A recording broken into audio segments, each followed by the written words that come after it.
Avant de commencer à faire évoluer la couverture sémantique de votre site, vous devez comprendre qu'il existe plusieurs prismes pour qualifier les mots-clés et donc faire évoluer son site. Je vous invite d'ailleurs à consulter les cours dédiés au SEO et aux mots-clés présents sur le catalogue LinkedIn Learning. Vous apprendrez comment trouver des mots grâce notamment à des outils spécifiques. Alors le premier prisme que je vous propose, c'est l'intention de recherche. L'intention, c'est l'attente que nous avons lorsqu'on tape un mot. Si par exemple je tape voiture pas chère occasion, ce n'est pas pareil que si je tape comment réparer une voiture.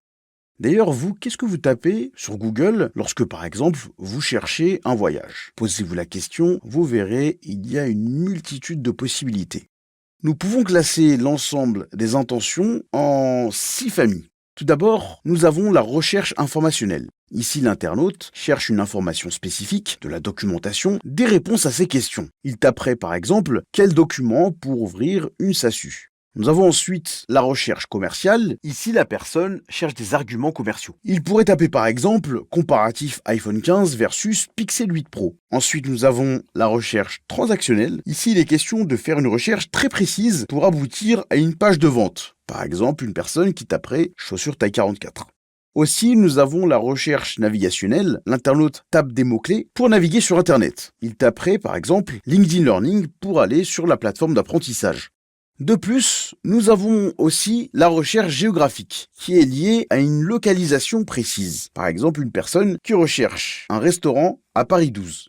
Et enfin, nous avons la recherche combinée, un mélange par exemple entre la recherche informationnelle et la recherche géographique. Exemple, une personne qui tape comment ouvrir un restaurant à Paris 12. Pour trouver l'intention derrière les mots, il y a plusieurs possibilités.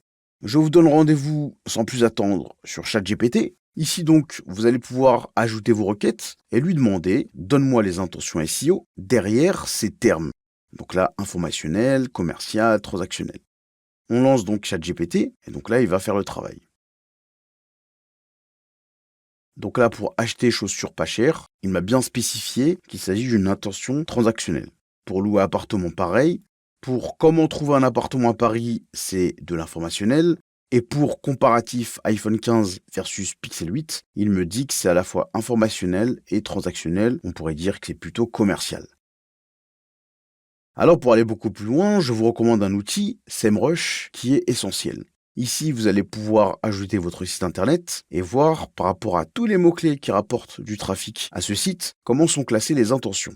On voit qu'ici, donc, pour ce site web, nous avons 62% des mots-clés qui sont d'ordre informationnel, nous avons 9% navigationnel, 8% commercial et transactionnel 20%. On peut aussi le faire autour d'un mot-clé précis et des idées de mots associés. Par exemple, ici, on a tapé voiture et on voit ici, donc, pour chacun des mots, l'intention à ce niveau-là, C pour commercial, N pour navigationnel, etc. On pourra même exporter et ensuite faire un tableau croisé dynamique pour voir notamment dans le champ lexical de la voiture quelles sont les intentions les plus fréquentes. Cela doit vous servir à une seule chose, et une chose très importante, dans votre site internet, est-ce que votre arborescence est plutôt qualitative? Par exemple, si jamais j'ai une grande partie d'intention de type informationnel dans mon corpus de mots qui m'apporte du trafic, eh bien j'ajouterai, par exemple à ce niveau-là, une partie blog pour répondre à tous les conseils que se posent les internautes. Par exemple ici, donc, on irait dans SEMrush pour la voiture. On pourrait ici donc cliquer sur questions et créer des pages dédiées à ces questions qui vont apparaître. Par exemple, quelle voiture acheter en 2023 ou encore comment recharger une batterie de voiture.